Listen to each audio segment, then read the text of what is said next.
afternoon. This is Vicki Jervickas of the Greater Gainesville Chamber of Commerce, and I am delighted to be welcoming our incumbent for our state representative, Chuck Clemons, new District 22 candidate for our November 8th election. Chuck, great to see you today. Thank you for inviting me, Vicki, and thank you for the Chamber of Commerce for hosting this online candidate forum. We really want our constituents to get to know their candidates better. So why don't we start with you giving a little opening statement, and then I've got 5 questions for you. Sure. My name is Chuck Clemons. I reside in Jonesville, which is a Newberry address. My family moved to Florida in 1823, so we've been here a long time. I've been blessed for serving our community in the Florida legislature for the last 6 years, which is 3 terms. And as you know, Florida has term limits. So this will be the last, the 4th, and the final term that I run for the Florida State House of Representatives. For the last session, I was honored to serve as the Deputy Majority Leader and the Republican Whip. And if you like the way that the direction Florida is going in, I'm partially responsible for that. Wonderful. Okay, well, let's dive in a little deeper on some of the things that are on all of our minds, I think. The first question is kind of a general one, and it allows you to tell us a little bit more about your opening, really, is what are your top priorities and projects if you come back for another term? Well, if I come back for another term, my 3 legs of what I call my legislative stool is education. Very important. I'm a vice president for advancement and communications at Santa Fe College. I'm a first-generation college graduate myself. And because my dad only went to the 6th grade, he really placed a heavy emphasis on all of his children getting an education, because he said that's the way you invest in yourself, and no one can ever take that away from you. Secondly, agriculture, behind education, agriculture is a big creator of jobs and a big part of our regional economic impact. And so growing up on my dad's chicken farm, I understand, I think firsthand, some of the challenges that agriculturalists, farmers, ranchers, folks that grow silviculture, and now in this new district, aquaculture. Cedar Key is the world's largest producer of domestic grown clams. And I'll be happy to maybe represent those clammers in Cedar Key. And so the environment certainly is not number 3, but it is among those 3 planks of my platform. Growing up in High Springs and learning to swim in Post Springs, it's important to me with the large number of first magnitude springs that we have in Florida. And I'm happy to say that in the last 6 years since I've been in the legislature, Florida legislature and the governor has approved the largest amount of funding for springs restoration ever in the history of Florida. Now, some of the detractors will say, well, it's not enough, you're not investing in the right place. The funding is the first step for any sort of regeneration or restoration, and I'm happy to have been a part of that. Very good. Okay, the second question I think is particularly timely, unfortunately, which is earlier this year we saw a special legislative session devoted to the insurance crisis in Florida.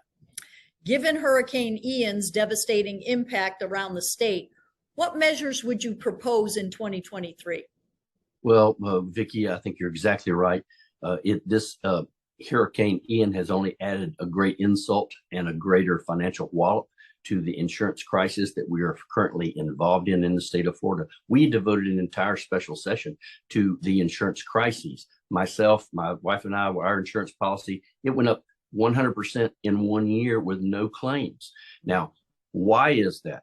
Florida represents about 7 or 8% of all of the homeowners policies in the country, but we represent just shy of 80% of all of the tort cases regarding homeowners policies. So in other words, we have more lawsuits about roofs in the state of Florida than the rest of the country almost combined. And we've got to do something about that. In the special session, we set aside $2 billion in reserves to have those marginal companies who were thinking about leaving Florida. If they needed some reserves, we would lend them some reserves so that they, one, could continue writing, because we know that competition is the key to keeping policy premiums down. And so those marginal companies that maybe needed a little extra boost, they would have that capacity. The catch for tapping into that, Vicki, was that they don't raise their rates more than a certain percentage, and that they continue to write policies in the state of Florida, which creates accessibility.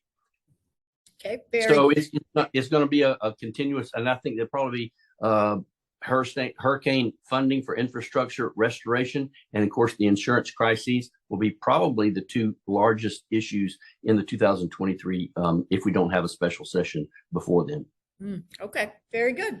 Okay, next, Florida, despite the hurricane, Florida's population is expected to expand by 32% by 2040. The number that gets tossed around a lot, you and I know, is 1,000 new residents a day moving into our state.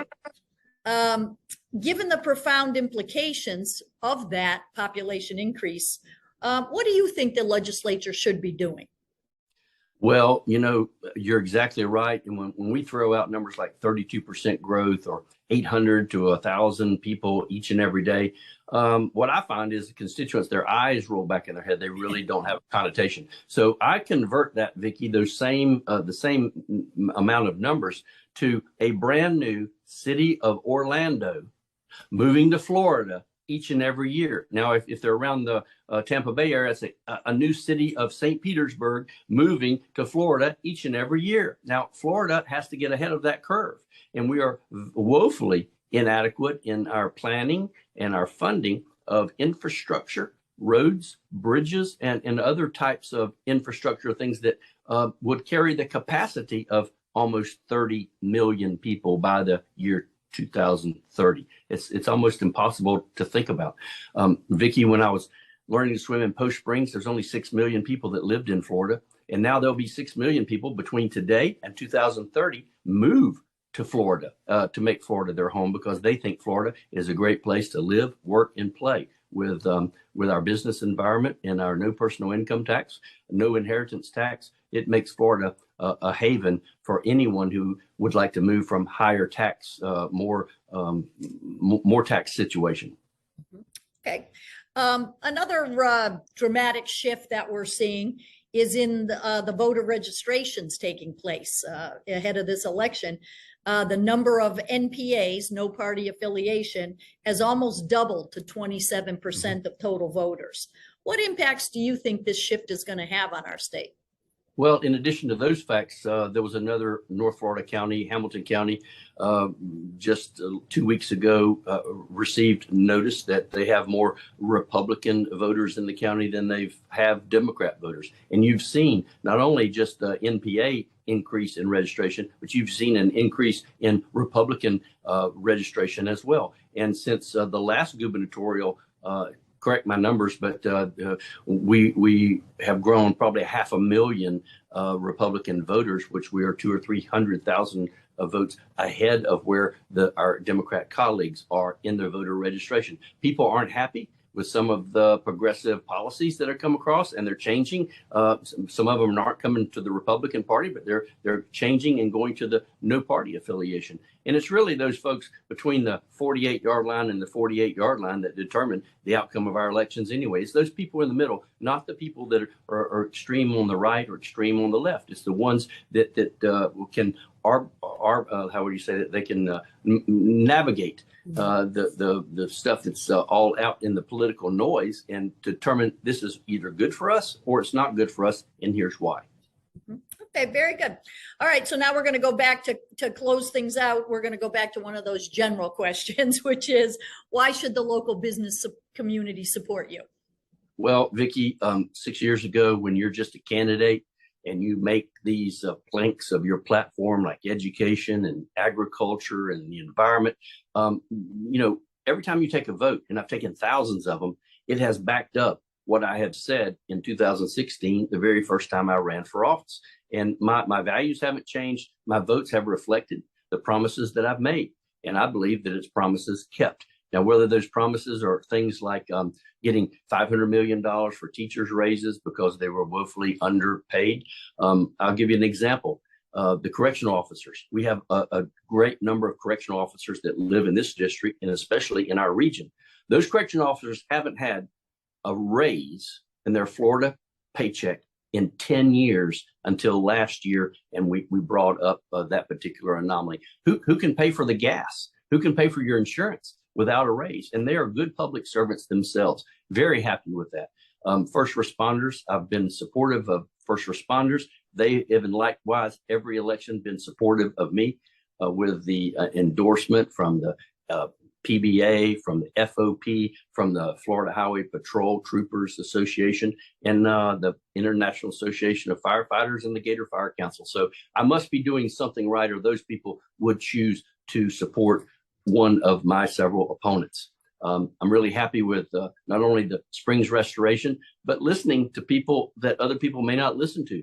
And that is, we passed Bill 1493 that has to do with the Alachua County single member districts. You know, and I have been taking a barrage of fire just from bringing that up. And every reason or excuse in the book, he's made a war on Alachua County and the charter. All those things are not true. Vicki, all this bill did is say, we're going to put this on the ballot for the registered voters in Alachua County to actually put aside anything that may be not true and say, I'm for keeping it the way it is, or I would like to have a single member district and think maybe I get more representation. And you would have thought that I was the Grinch stealing Christmas just by proffering that very idea, which had been suppressed by not only the Alachua County Commission, but had been suppressed by what we call every 10 years when the Charter Review Commission comes up. Vicki, there were 14% of every idea put in front of the commission, the revision commission. And that's 14% of all of the ideas. They were all shot down, and not a single one of them made it to the ballot a couple of years ago when we had so the people were very frustrated. And before we go starting a new county, let's at least see and test the waters. Is this real, or is it something that has been fabricated? In my bill passed with Senator Perry's help, House Bill 1493, we will see that on November the 8th, one way or the other. Mm-hmm. Yes, that is something to be very aware of, because the people will have their say. So, okay, now those were my questions for you. So now you have, the floor is yours. If there's anything else, any other issues that we didn't touch on, or anything you'd like to wrap up with, floor is yours. I'll wrap up with this. This is my fourth and final campaign for the Florida House of Representatives. It's been my honor. I remember the very first day after 2016 when I got elected, and I walked into that grand hall for the first time, and I looked around at all the pictures and the blue carpet, and I got chill bumps. Chill bumps, because I knew that not only America was a great country, but Florida was a fantastic state. If the son of a chicken farmer that only attended the 6th grade can be elected to represent his community in our government operation in Tallahassee, that was phenomenal.